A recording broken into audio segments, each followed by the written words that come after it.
Welcome to 108 Gate, where we're looking at the current reading of current energy, of the current day, of the current time that we are here. The current of it all, electrical current, the flow, the vibe.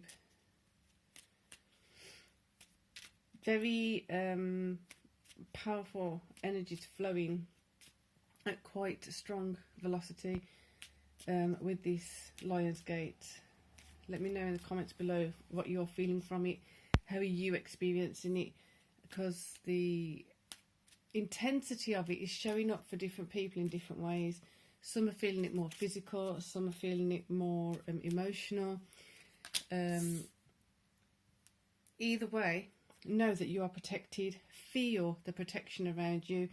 This is really important because when we are being pushed into new spaces of ourselves, into new areas of ourselves, into new domains of our life, the courage is not always there ahead of time. It's kind of like those things of sometimes as you're moving forward, then the courage comes in, or the courage comes in when you kind of get a grasp of something. But when you have no idea of where you're heading, especially if you've been going in the incorrect direction for a while,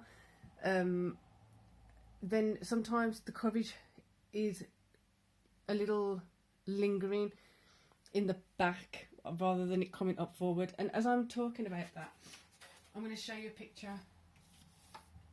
So this is Klimt medicine. Klimt medicine, Gustav Klimt.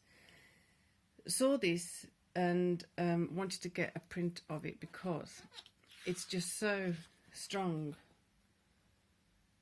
an image. And when I looked at the name and it's called medicine, it really felt quite profound for what's happening at the moment. Some, like I just said, some people are feeling it more etherically, some people are feeling it in their ancestry, people are feeling it in their relationships with each other. So where are you feeling it? Either way, you are protected. Either way, you have to kind of remember you have the courage somewhere. Seek it out within you, find it and let it come up, let it brew and let it come to your aid, your own aid. And you'll find that in the silence. Listen more and quiet be. So instead of going into the panic, instead of going into the I can't do this, and going into the I can't have this, and the wrong voice, the incorrect tone, go into the correct tone, seek out the correct tone, seek out the correct version of something for you. Where do you want to be going? Where do you want to be aiming? And again, that's one of those things that is easy to say but not so easy to do, because when you've been blocked and stopped so many times, your natural instinct sometimes can be to not seek out something, to not even have a clue of where you're going, to not even have an idea of like, well, I don't even know anymore, because that part of you is forgotten. That part of you is forgotten. That part of you is disconnected. You've been disconnected from it. So start with the process of reconnecting with your authentic self, reconnecting with, it's like a circuit breaker, and then attaching the wires. I'm seeing 2 wires being stripped of the plastic and then just being wound round.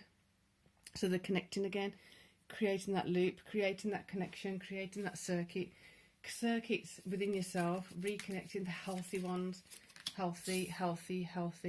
The Hierophant, there you go. Divine guidance is here. In the silence, it becomes louder.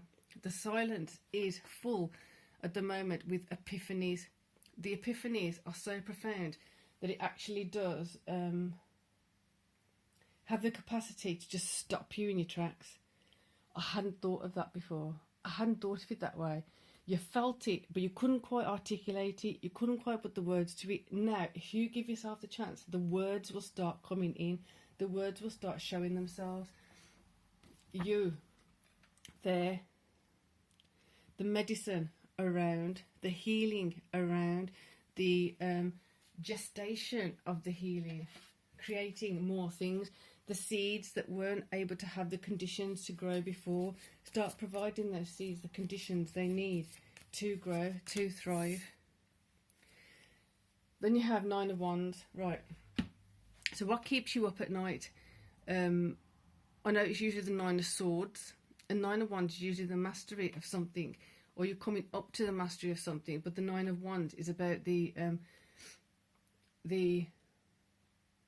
kind of contorting self to survive, contorting your emotions, bending yourself this way, that way, to kind of be able to achieve that victory. But this energy here is coming in as swords as well.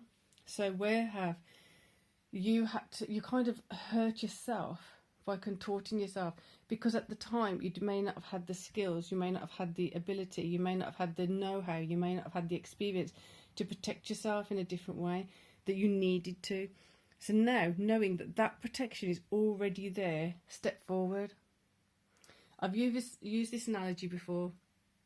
Well, it's not an analogy, it's an experience. So when I used to work with small children, and they'd be doing PE, getting their balance, their hand-eye coordination, getting them to get more confident with that, but yet not hold them. Otherwise they can't feel the imbalance for them to recalibrate, to balance themselves. I'd put my hand there for the ones that are a bit more confident, then there, like kind of create, but not touching them, that they're there, that they're just there, so that they can see. If they need to reach out, they can grab me. It's that kind of thing, having the security and the safety there, but not actually leaning on it. Knowing that you can take your self off the crutch. The crutch can go. The crutch can still be in your hand. The crutch can still be nearby, but it doesn't mean you've got to lean on it anymore. Lean less on the crutch. Find out what your crutch is. What is your comfort zone, which is not so great for you? What is your habit that's not so great for you? What are your defaults? What of your defaults is not actually beneficial for you? Is actually taken away from the value of what you could achieve. Is taken away from the quality of what you could be. Find out those default points. Start changing your default. Quite an interesting energy, this. There's a lot here. It's absolutely loaded. So then your values change, beliefs change, perspective of things change. Again, another one of those comments that just seems like throw it in the fire and it'll burn. But it's not. It's to get those things to change. It has to be in a particular context. It has to be nurtured and nourished in a particular context of yourself. You have to have so many parts courage, so many parts self-love, so many parts self-respect, for it to become a fertile ground for you to grow within yourself.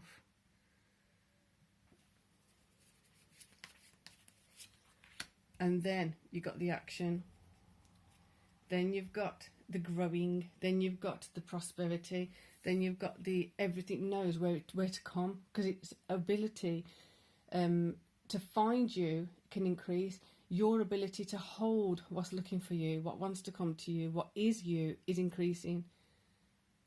So yourself is the fertile ground. Are you actually being the context in which to sow the seed and for you to nurture it appropriately? Where have you been cutting things down before they've even had a chance to grow?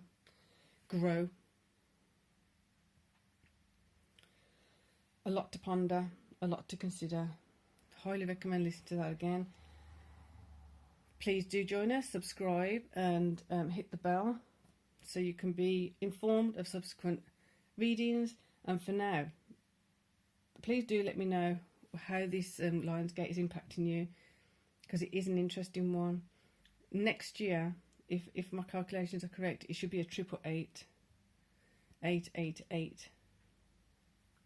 Something to think about. So for now, peace and love.